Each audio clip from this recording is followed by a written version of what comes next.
You're watching the maiden voyage of Between the Lines from Napleton Infinity, the Mac Daddy along with the fellas. And it's time for our NFL predictions, just moments before the kickoff Sunday games. And guys, let's get right to it with a matchup that involves a local team, the Atlanta Falcons, taking on the Pittsburgh Steelers. Will, this is your account. What do you think? I'm going with the Falcons in the shootout. Of course. We get Freeman back. We get Dante Freeman back. Calvin really has been great. I usually don't mention a lot of Alabama guys, but unfortunately we got two who are pretty good. Football without so doing it. I'm going with the Falcons today. I just don't think the Steelers secondary will be able to cover everybody, and also Freeman to get some lanes to run the ball just because of what Matt Ryan has been able to do the past few weeks. So I think the Falcons win this one. These are two teams that are mirror images of each other, and the bad part of the mirror is that they're two of the worst defenses in the league. And like you said, it should be a shootout, and although Atlanta does have two of the best receivers in football. Wonder why he says that. Well, you know. But I think that Atlanta's defense can't stop Big Ben, Brown, all those guys. So I'm taking Pittsburgh in a blowout. All right, next game is Jacksonville and that outstanding defense against the number one offense in the game today, Kansas City. Roy?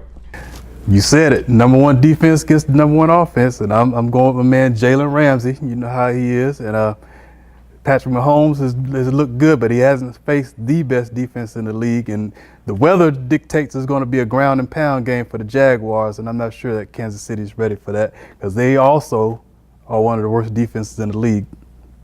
I'm going with the Chiefs here. I think even though the weather is calling for rain, I think Andy Reid is one of the best play callers in the game. He's going to come with some special packages for this so-called great defense. And Patrick Mahomes is going to continue his brilliance. And I don't think Blake Bortles and the Jags will be able to keep up. Going with KC. Blake just needs not to turn the ball over, and he's going to do a whole lot of handing off. So I think they'll be fine today. Well, in our third matchup, it's the old Browns against the new Browns. Baltimore on the road at Cleveland. Baltimore big. This would be the best defense Baker Mayfield has seen, and Joe Flacco has been hot. He'll continue that against a very mediocre Cleveland secondary today. I think he goes for 350 and 3 touchdowns. Believe it or not, I'm going to agree with him. Baker Mayfield's going to a hornet's nest today. He's not going to be ready for this. And I expect Baltimore to throw a lot of blitz packages at him and disguise their coverages, so I agree. But not in a blowout. I see a low-scoring game. Baltimore comes out on top. No. Well, Carolina on the road. They're actually heading up to my old neck of the woods, Secaucus, New Jersey, as they take on the Giants. What do you think about that? Wow. How bad are the Giants? I mean, their offensive line is like a swinging gate. It's tough. You can't have no running game. So now Eli's standing back there, and he's just a sitting duck. On the other side, Carolina, they need to get McCaffrey some more touches. He's getting good yardage but has no scores. I think he and Cam Newton have a big day on the ground. McCaffrey, Carolina big. Wow, they picked the same team twice. That's amazing. All right, now we get to my account, which is the Dallas Cowboys victorious on the road at Houston. Oof, another bad team, the Cowboys. They can run the ball, but Zeke should have taken the stand that Le'Veon Bell had. He's on the path where he's not going to be able to last long. He's getting all the touches on the ground. He's the second leading receiver behind Cole Beasley. Cole Beasley is their leading receiver. So I see Houston putting a lot of pressure on Dak and taking Zeke out of the game. I'm going with Houston big. I'm going with the Cowboys. I think Zeke is going to be too much. You know what I mean? I think that's going to neutralize those great pass rushes they have in Clowney and Watt, and I think the Cowboys get them. The Cowboys' defense have been really good this season, and I think it continues. I think Deshaun Watson is still playing like a young quarterback, and he's just eyeing Hopkins down. I think they take that away, and I think the Cowboys win. Would you rather throw to Hopkins or Cole Beasley? Definitely Hopkins, but I would much rather give it to Zeke, who's the best player on the field today. Well, I'm going to let Roy slide with that last comment. Let's get to our final game as far as predictions are concerned. And again, you can interact with us. It is the 4 o'clock game. A lot of folks are looking forward to it. The Vikings traveling to the city of brotherly love. I'm going with Philly.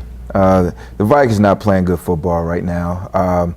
That team that we thought had to play great defense, give up 38 points at the Rams. Xavier Rhodes is not who he was last year, and I think Carson Wentz, with Alshon Jeffrey being back, I think they really go after the Vikings, and they really get the Cousins, who's been, so-so. I think so far. I think the Eagles win this one. Well, we do know that Carson Wentz is coming off a major knee injury.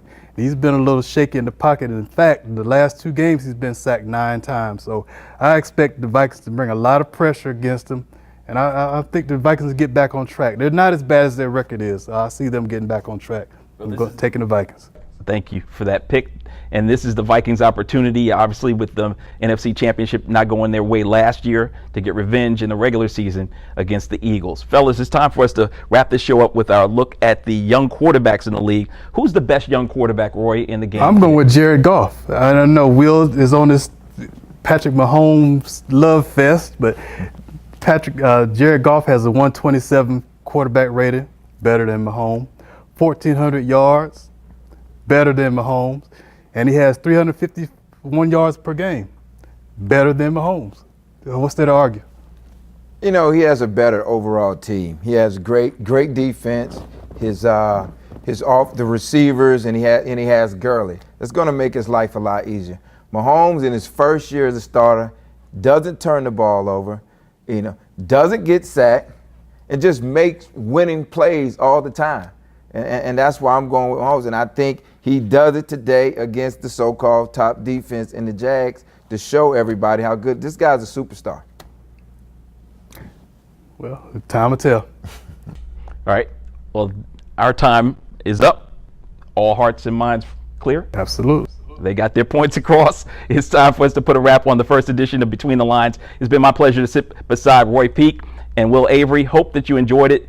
For them, I'm the Mac Daddy, Charles McNeil, and for all of us, we thank you so much for tuning in, and we look forward to having you next Sunday at 12 noon. Till then, make sure you check out the live broadcast as well, as it's edited down on Tuesday. That'll be available on our YouTube channel, and you'll get a chance to take a look at that as well. Until then,